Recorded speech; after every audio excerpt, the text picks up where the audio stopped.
1987, I went to retrace the route of the civil rights movement with Ben Chavis, who was then the head of the Commission for Racial Justice of the United Church of Christ. And one of the places we went was the 16th Street Baptist Church. I don't know how many of you know where the 16th Street Baptist Church was. Down there in Alabama, in Birmingham. That was the church where 4 little girls were killed 2 weeks after the March on Washington. See, there's a lot of talk about terrorism today. But black people during that period, and to a great degree even today, live in a state of racial terror. Our people, we're the only people in the United States to have been lynched in the thousands. We talk about police brutality today, but many of our people didn't even make it to the jail. They were killed on the spot, or they were lynched. There are 4,000 recorded, documented lynchings in the United States, and those all took place between the end of the 19th century and the middle of the 20th century. These are documented. We don't know how many undocumented lynchings took place. When they pulled the body of Emmett Till from the river, they also pulled another person's body from the river, who is yet unidentified. So we lived in a state of racial terror. All of us remember the March on Washington and what a great victory that was. That 250,000 people for the first time marched on Washington. That was a segregated city. The nation's capital was a segregated city. I got on the train called the Silver Meteor in 1963. The Silver Meteor runs up and down the East Coast. We left out of Penn Station in Newark. Everybody could sit wherever they wanted to on the train. When we got to Washington, D.C., the nation's capital, that's when the conductor told us we had to move to the rear of the train. Washington was a segregated city.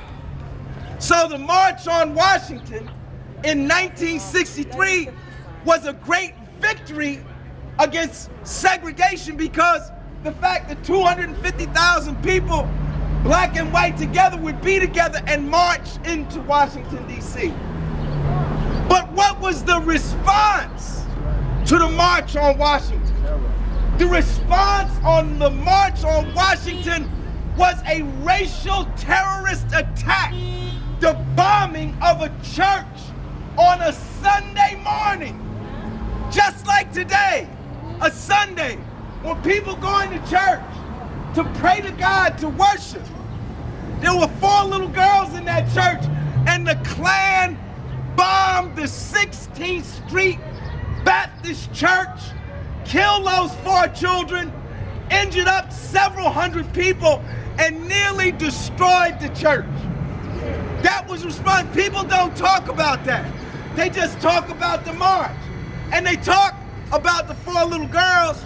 Spike Lee made a movie, but very few people put 2 and 2 together. The bombing of the 16th Street Baptist Church was a terrorist response, a white supremacist terrorist response to black people's march and black and white people's march for racial equality on Washington in 1963. Why do I raise that in the context of Dr. Martin Luther King?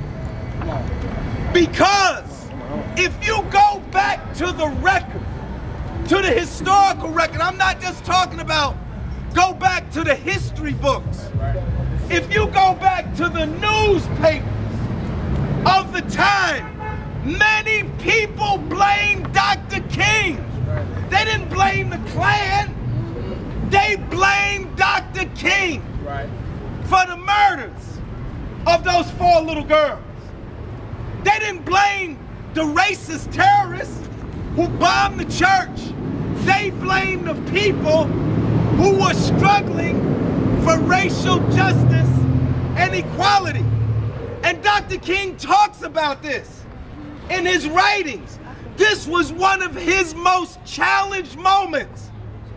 What would you do if the movement you had built was so successful that in fact it made the monsters respond in such a way that they would kill innocent children on a Sunday morning while praying to God in church? What would you do?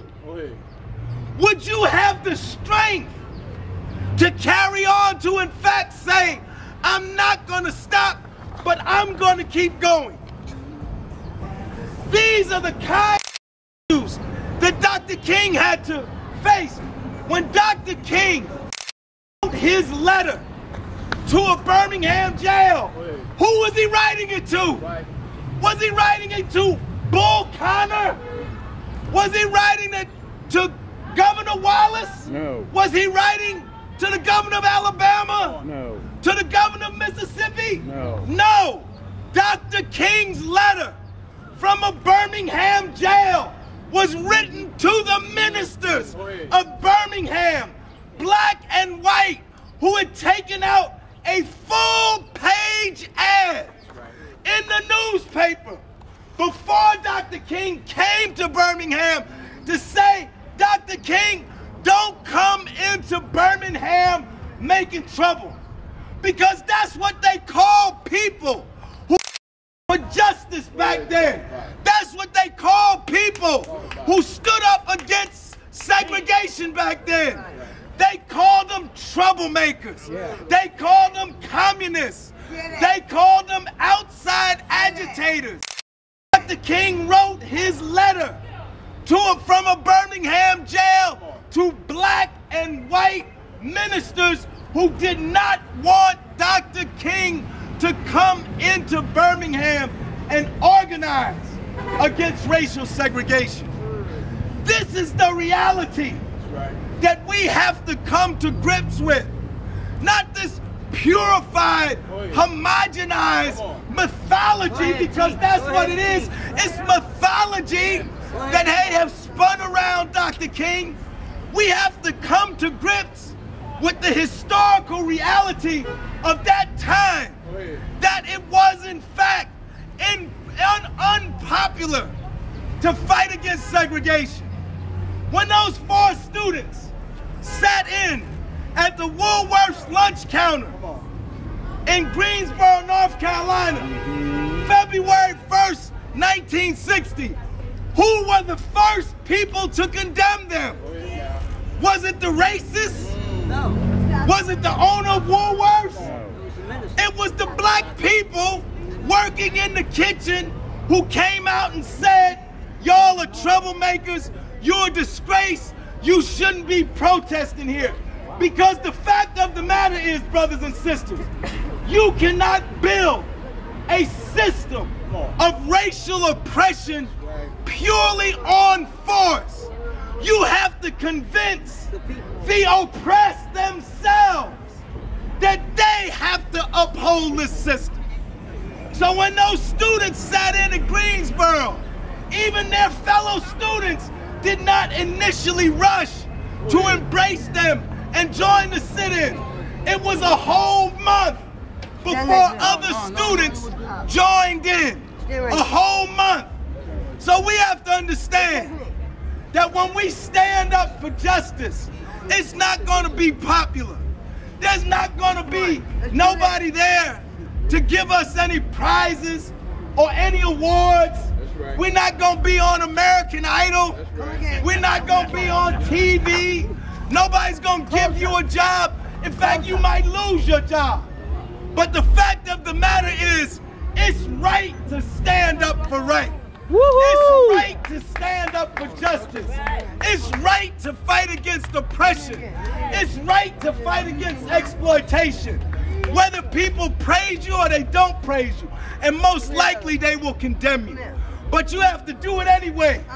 Isn't that the lesson that we learned today on Easter Sunday?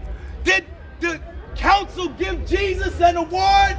No, they put him in jail. That's right. Did they give him a TV show? No, they beat the skin off his back. That's right. Did they give him a good job? No, they hung him up on the cross. That's right. This is the lesson, that in fact, redemption must be paid for.